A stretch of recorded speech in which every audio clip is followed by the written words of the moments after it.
Ya, selamat siang. Selamat siang, Pak. Siang, Pak. Jadi saya sampaikan ya, untuk mata kuliah psikologi, jadi ada penugasan membuat artikel atau karya ilmiah. Ya, tujuannya apa sih? Tujuannya untuk latihan kalian ya. Karena kalian nanti kalau sudah skripsi untuk tugas akhir, memang diwajibkan membuat karya ilmiah dalam bentuk jurnal. Ya, di samping buat draft skripsinya juga nanti ada ketentuan membuat karya ilmiahnya dalam bentuk jurnal.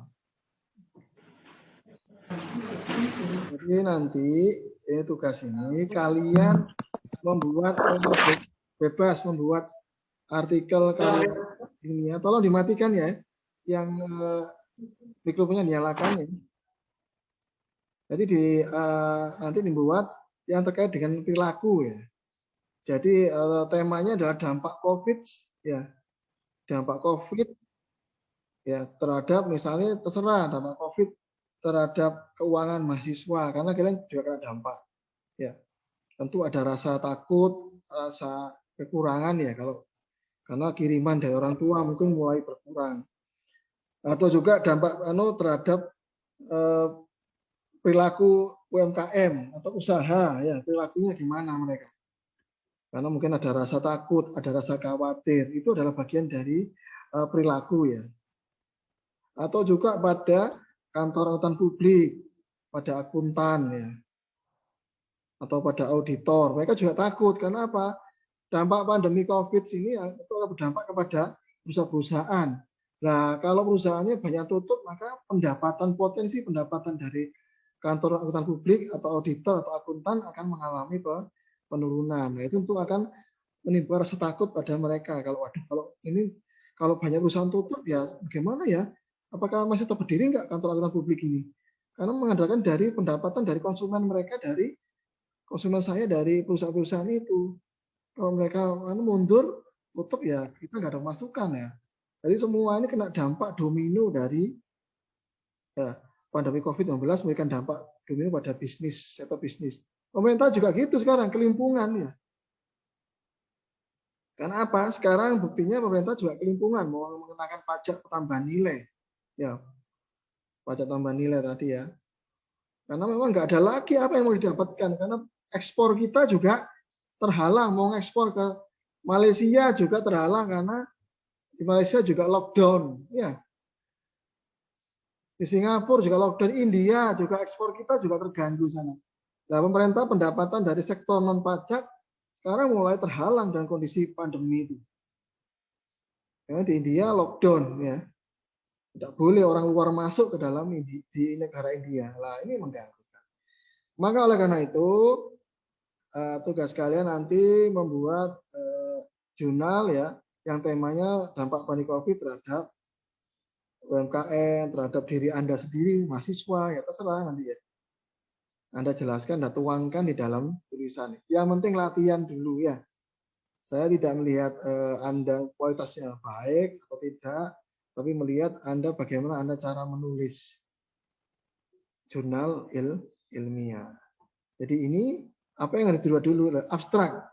Di dalam jurnal ilmiah itu ada abstrak. Nah ini abstrak. Abstrak adalah bentuk singkatan dari makalah penelitian hasil karya ilmiah Anda. Lah ringkasan ini biasanya nanti kalau Anda skripsi ya. Ringkasan adalah bentuk ya. Bentuk pendek dari isi atau bab dalam buku atau kalau di dalam drama ya, buku itu maksudnya buku skripsi Anda, draft skripsi Anda. Atau akting dalam drama. Kalau itu ada drama ya, biasanya ada drama drama ada suatu acara bentuk drama, nah itu ada ringkasan ceritanya kayak apa ya. Berikutnya fungsi abstrak apa? Ya, abstrak pada sebuah karya ilmiah seperti skripsi merupakan instrumen penting yang berguna untuk membantu pembaca untuk mengetahui ringkasan atau resume atau rangkuman atau istilahnya adalah intisari dalam suatu penelitian. Nah, yang tanda merah itu. Abstrak ditulis dengan huruf Times New Roman ukurannya 10 ya. Kecil ya dari 12 ya. Lebih kecil dari 12 VT. Spasinya 1. Dalam format 1 kolom dan sertai dan kata kunci di bawah para abstrak. Kata kunci berjumlah 3 sampai 5 kata. Sementara abstrak itu maksimal 250 kata. Ditulis bahasa Indonesia atau bahasa Inggris. Nah, apa di sini? Di dalam abstrak isinya ada penjelasan latar belakang masalah ujian.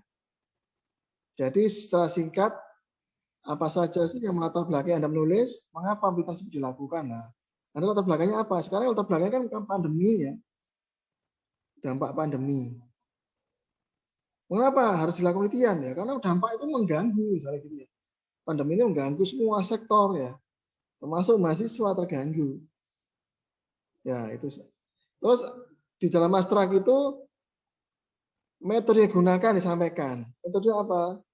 Metode adalah alat untuk menyelesaikan permasalahan pada suatu penelitian. Ya, jadi alatnya apa nanti? Anda bisa kuantitatif, bisa kualitatif. Kalau wawancara itu kualitatif. Tapi kalau Anda menggunakan rumus menghitung regresi pakai spesies itu adalah kuantitatif.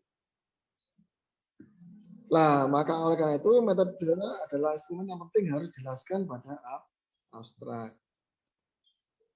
Lah, baru deskripsi hasil penelitian. Ya, biasanya itu dari 10 kata, dari 10 kata di abstrak itu kalimat terakhir itu adalah masalah hasil penelitian.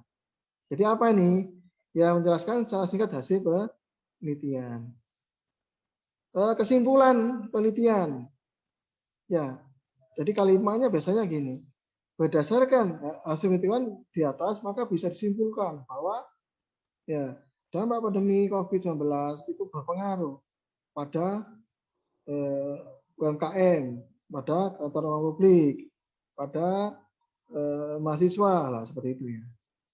Terus kata kunci itu biasanya ada di bawah. Ya, kata kunci biasanya ada di bawah. Apa sih fungsi kata kunci? Agar memudahkan pencarian secara online. Kata kunci dapat dipilih dari kata-kata ataupun dari judul penelitian ya. Anda lihat di sini. Ini adalah contoh ya. Nah, abstrak seperti ini, abstrak ini. Ini bukan dalam bahasa Inggris. Ini adalah deskripsi yang kuantitatif ya. Dia pakai menguji pengaruh ya ini. Nah, ini adalah latar belakangnya, terus tujuan penelitian ini di study and to provide itu tujuan penelitian. Terus ini metodenya apa?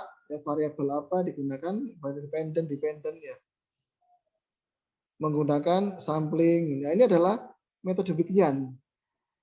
Nah, hasil penelitian menunjukkan bahwa ini berarti dia sudah cari satu kesimpulan. Ini kata kuncinya. Kata kuncinya. Ya, CSR, kinerja keuangan, ya ini kinerja keuangan, ekonomi ROA, ROE, dan manajemen laba. Ini. Jadi kata kunci itu ada di judul. Ini kalau yang Indonesia, Anda ingat, lihat yang Indonesia. Ini kalau yang Indonesia, dalam bahasa Indonesia. Ya, ini kalau dalam bahasa Indonesia, judulnya evaluasi implementasi sistem kendalian internal pada organisasi nirlaba. Jadi kasus. Nah, kata kuncinya implementasi sistem kendalian internal, organisasi nirlaba, sama KUSU. Karena kalau pendalian itu pasti ngomong CUSU ini. Nah, ini ada tujuannya, ya, situsnya. Berarti ini udah ngomong metode penelitian, situs. Metode yang terapkan, alatnya wawancara di sini ya. Terus hasilnya ini hasil penelitian menunjukkan bahwa masih sistem penelitian Yayasan Indonesia masih harus diperbaiki. Nah, ini adalah hasil. Terus ini yang abstrak kuantitatif. Nah, ini Anda lihat. Ini latar belakang, ini tujuan penelitian, ya. Tujuan penelitiannya adalah maksudkan lah. Nah, ini adalah metodenya, hasil, ya sekaligus kesimpulan. Jadi itu contoh dari abstrak. Nah, sekarang saya lihat lagi.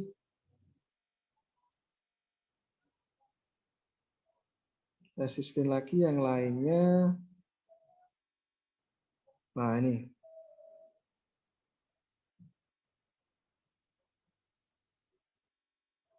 Ya, ini. Lah, kiat penulisan artikel ilmiah. Ya, ini Anda harus tahu kiatnya apa ya. Tapi harus tahu dulu apa tujuan Anda menulis artikel atau jurnal ya. Ya kalau ini untuk nilai angka kredit bagi dosen ya. Syarat kelulusan ya. Atau Anda memang senang menulis ya. Kalau mahasiswa senang menulis artikel ya berarti saya senang menulis ya. I love to write ya di sini ya. Siapa sih yang baca jurnal?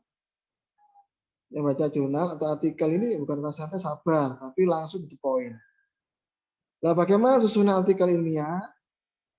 Ya, Anda lihat ini atau jurnal ilmiah ya, jurnal bukan skripsi, tesis, disertasi, tapi ringkasan dari artikel ilmiah itu adalah jurnal yang diambil dari skripsi, tesis, disertasi. Nah, ini poin-poinnya ada judul, tidak boleh lebih dari 12 kata atau 10 kata bahasa Inggris. Ada abstrak tadi, yang saya jelaskan di awal tadi abstrak. Ada kata kunci, ya isinya apa? Pendahuluan.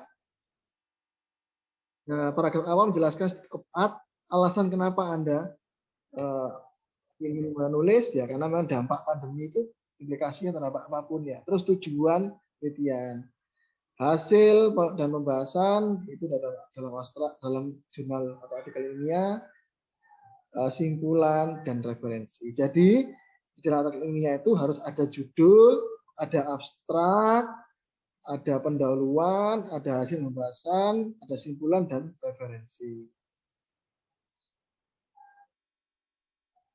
Apa itu state of art? Nah ini. State of art ya sudah jelaskan tadi. Ya ini. Tujuannya dapat mengantarkan membaca pada tujuan penelitiannya. Rujukannya diawali dengan ya, menurut pendapat misalnya ya, menurut pendapat Pak Joni dari wartawan Kompas menyatakan bahwa pandemi ini memberikan implikasi pada lahan. Nah, simpulan nanti akan menjawab rumusan masalah tujuan penelitian. Nah, akan terlihat di nanti ya. Antara tujuan sini penelitian dengan rumusan masalah akan terlihat. Nah, ini adalah syaratnya ya. Saya kira tidak perlu karena ini masih pelatihan. Etika penulisan artikel lah ini. Gunakan bahasa yang baik dan benar. Harus ada kata kunci, ada pernapasan ya. Jadi kalau misalnya membuat Pak Budi mengajari Budi titik. Budi ya menghafalkan apa yang diajarkan oleh Bapak Budi titik. Jadi bukan begini. Kalau Pak Budi mengajari Budi dan memberi Budi mengalah itu berarti tanpa berhenti. Karena kalau kita membaca tentu ada penapasan titik ya. Istirahat tanda koma ya. Itu harus ada. Ya itu ya kalau ini disepakati. Nah, ini sudah masalah plagiarisme. Berarti kita sekarang masuk ke masalah plagiarisme atau penjiplaan. Oke, saya masukkan lagi. Share screen. Nah, ini. Nah, ini. Nah, Anda tentu baru tahu di sini parafrase ya. Parafrase itu menghindari kalau Anda itu mengutip copy paste dari milik orang lain yang ada di internet, Anda tulis. Nah, jika menggunakan kata-kata sendiri membaca bakarnya atau dalam artikel kita, maka tidak menginstasi ya salah.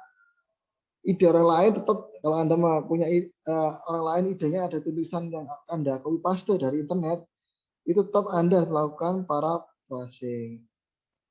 Nah, ini coba jelasnya paraphrasing. Nah, ini. Paraphrasing bukan semata-mata menulis ulang ide dengan kata yang berbeda. Kriteria paraphrasing harus merupakan kata-kata sendiri, boleh menggunakan sinonim ya. Jadi kalau berdasarkan hasil di atas, maka bisa disimpulkan, bisa diganti. Intisari dari pendapat di atas, nah, itu paraphrasingnya. Atau mungkin ya dari berdasarkan pendapat di atas, intisari. Nah, atau bisa Anda ganti singkatnya bahwa dari pendapat di atas bisa dinyatakan bahwa parafrase adalah seperti itu ya. itu sinonim. Atau menggunakan kalimat berdasar pengamatan saya, ya, atau berdasarkan penglihatan saya, berdasarkan penelitian saya, itu adalah parafrase ya. Jadi penelitian, ya, pengamatan, yaitu parafrase dari kalimat yang sebelumnya yang pertama. Jika ada kata-kata yang tetap digunakan dari material orisinal harus diungkapkan dalam tanda petik. Ya, nanti akan kita lihat ya. Gunakan tutur kata Anda sendiri. Jangan Anda tambah ide atau interpretasi atau penafsiran atau penjelasan pilihan Anda sendiri. Nah, ini adalah contohnya. Nah, ini contohnya. Anda lihat ini. Nanti kita parafrase 1, parafrase 2. Diambil dari Randa et al. 2011. Penghayatan akuntabilitas spiritual oleh individu anggota organisasi gereja berdasari pada keyakinan akan Yesus sebagai Tuhan dan Juru Selamat bagi para pengikutnya. Atau dasar keyakinan ini, maka setiap individu menyatakan setianya kepada iman mereka dan mengikuti ibadah religius baik yang dilaksanakan pada hari Minggu maupun lain seperti doa rumah tangga dan devosi lainnya. Mari kita lihat parafrasenya. Dari kalimat yang banyak ini akan kita lihat. Lah, ini ada hasilnya. Randa et al. Menyatakan bahwa aktivitas spiritual oleh individu anggota gereja merupakan bukti keyakinan mereka akan Yesus sebagai Juru Selamat. Sehingga akan tampak pada ketatan mereka ibadah religius baik yang dilaksanakan pada hari Minggu maupun ibadah lain. Ini parafrase 1. Sekarang parafrase kedua, lebih ringkas lagi Anda lihat di sini. Ya. Jadi dari kalimat yang banyak ini diringkas menjadi parafrase 2, diringkas. Akuntabilitas serta jemaah gereja refleksi melalui ibadah mereka. Ya, refleksi itu tergambarkan, terwujudkan melalui ibadah mereka dalam kebaktian minggu maupun ibadah lainnya. Loh, jadi inilah contoh parafrase. Jadi diringkas. Nah, ini bukan termasuk plagiasi. Jadi parafrase 1, parafrase 2 ini bukan plagiasi atau copy paste. Tapi diringkas. Kalau Anda ingin tahu hasil tulisan Anda itu plagiat atau tidak, Anda bisa ngecek di sini. Ini gratis. http://www.quitek.com atau cek plagiat gratis lainnya. Atau bisa melalui www.plagiatmassacre.com. Bisa Anda masukkan itu, copy paste kalimatnya Anda masukkan, dicek plagiatnya.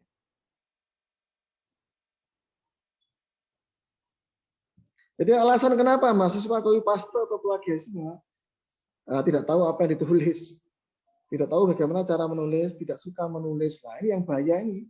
Yang terakhir ini nggak suka menulis. Nah, kalau Anda nggak suka menulis, berarti Anda nggak bisa nulis skripsi kalau gitu. Nah, ini yang bahaya ya. Kuliah itu kan output terakhirnya kan skripsi dalam bentuk tulisan. Jadi, mari menulis karena cinta pada ilmu pengetahuan dan peradaban. Jangan memperhatikan etika misalnya karya ilmiah. Karena dunia itu akan menunggu Anda. Dunia ya akan berubah, tidak akan berubah kalau Anda tidak menulis. Ya. Oke, ini selanjutnya. Nanti kalau ada pertanyaan, silakan ya. Sekarang penulisan referensi daftar pustaka. Nah, ini. Ya nanti di akhir kalimat ada di jurnal itu harus ada daftar pustaka atau referensi. Nah, apa itu? Nah, ini. Tujuan penulisan sumber kutipan daftar pustaka adalah agar Anda itu terhindar dari tujuan pencipraan atau plagiarisme atau copy paste. Ya, Anda harus menghargai penulis sebelumnya. Membantu pembaca ingin tahu lebih dalam mengenai sumber kutipannya. Jadi dengan daftar pustaka itu Anda buat atau referensi Anda buat, maka pembaca ingin tahu lebih dalam mengenai sumber kutipan. Cara menulis daftar pustaka. Sumbernya dari jurnal, makalah, laporan penelitian. Nanti Anda tulis yang pertama nama penulisnya, tahun, terbit jurnal, judul jurnal, nama penerbit jurnal, mencantumkan informasi volume atau isi jurnal, linknya kalau ada ya, dari jurnal online, tanggal akses jurnal. Nah, ini adalah contohnya, namanya dibalik ya, kalau Hendrik Suhendri dibalik Suhendri, Hendrik. 94 tahunnya, judul jurnalnya ini penerbitnya American Journal of Science, volumenya atau edisinya 382 dan halamannya dari halaman berapa ke berapanya 336. Atau ini dari ngambil dari jurnal yang ada doi-nya. Jadi version JD, Latin, DD tahun 2003 lain judulnya. Penerbitnya American Political Social Science 97 ya. Jurnal online, kalau ngambil di jurnal online seperti ini penulisannya. Ya, ini online. Contohnya ini, last, ya tulis namanya, nama akhirnya, tahun terbit, judul artikel, nama jurnal, volume, edisi, halaman, doi-nya, tipe dari ulah, ini doi-nya. Ini contohnya Poiger 96, judulnya ini, penerbitnya ini, jurnal Modern Industry, volumenya ini, edisinya, halamannya ini.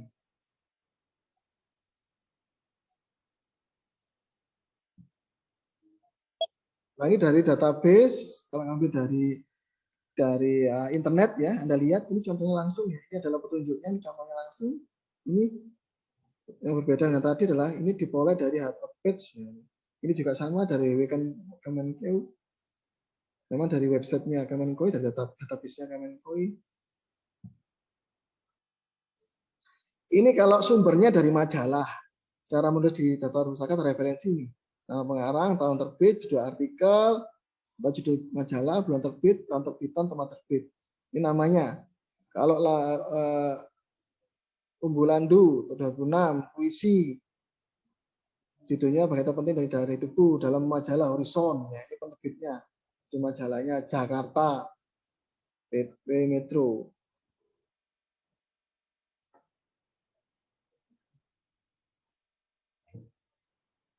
Sekarang kalau dari hasil wawancara.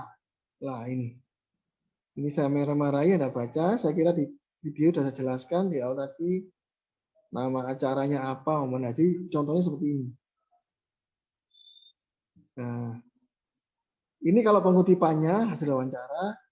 Ya, misalnya bla bla bla bla, wawancara pribadi dengan Prof. Eda Endang Desember 2008 2017 atau Rahayu. Tapi kalau menurut daftar pustaka seperti ini. Hasil wawancara di daftar pustaka seperti ini. Nama dibalik, tahun, ya, kena judulnya, topiknya tentang apa, kewenangan kemerdekaan, TVRI Jakarta berapa menit. Nah ini.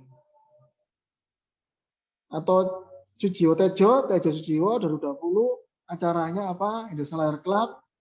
TV yang mendengarkan TV apa? TV One Jakarta. Di mana tempatnya? Jakarta. Waktunya berapa menit?